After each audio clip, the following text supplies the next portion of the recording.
January the 2nd, birdwatching.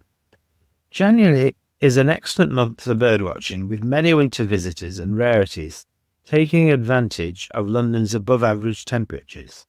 Visits to Walthamstow reservoirs, Barnes Wetland Centre and the Thames estuary are all to be recommended.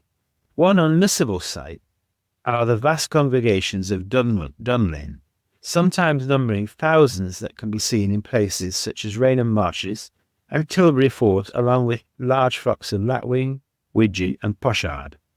A strong winter light and the low dead vegetations makes close observations of birds such as snipe, water rail or the rare long-tailed duck far easier than usual. Among lapwings, smaller numbers of golden plovers are also worth looking out for, with their dull gold black backs. They used to be called whistling plovers, as they produce one of the most haunting of all winter sounds.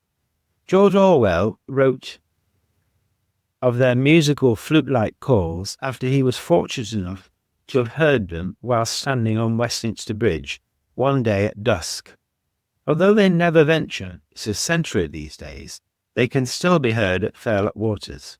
It is not so surprising that such an emotive sound was associated with the legend of the Seven Whistlers.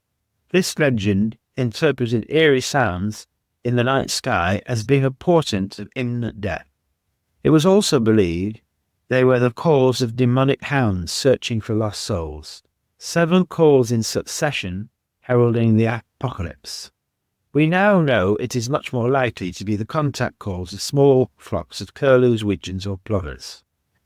As mixed lapwing flocks rise from some distance, such as a passing merlin, mixed lapwing flocks rise from some disturbance, such as a passing merlin or peregrine falcon, any golden plover among them usually tend to separate, preferring to fly together.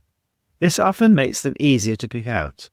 At Rainham Marshes there is also usually a sprinkling of rarities, such as bearded and penduline tit. Along other parts of the estuary, such as Tilbury Fort, hundreds of dunlin, as well as redshank, may well now be congregating. There are also usually rafts of Brent geese and smaller numbers of knot and bar-tailed godwits. On barren marshes, short and long-eared owls, as well as hen harriers, are regularly recorded. Smaller birds, such as Lapland and snow bunting, occasionally turn up, as do white, black, redstart and firecrest. Some warblers, such as individual chiffchaffs, blackcaps and chutty warblers, do not migrate south, preferring to remain behind. They can all now be heard as well as seen. Good places to look out for such birds are Dartford Marshes, Dagenham Marsh, and the marshes around Cliff, each place having its own regular specialities. At the very end of the estuary, rare divers, scoters and skuas are also worth looking out for. It is reasonably common to see a diver flash by. This will either be a red-throated, black-throated or northern diver. The most common is the paler red-throated, which has a sloping forehead and slightly upturned bill. If it looks bigger and darker with a rounded forehead and forward-pointing beak, it may well be the black-throated. If altogether larger, darker with a thicker neck and heavier bill, then it may be the rarest and most impressive of all, the Great Northern.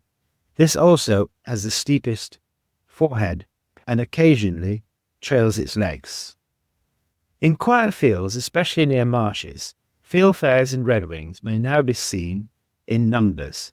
Some of these birds may be close to starvation, having just flown across the North Sea to take advantage of all the hawthorn berries. They are sometimes so hungry they will even eat frozen berries. Fieldfares look like large, great grey nistle thrushes, whereas redwings are more the size and shape of the song thrush, but with a strong eye strap.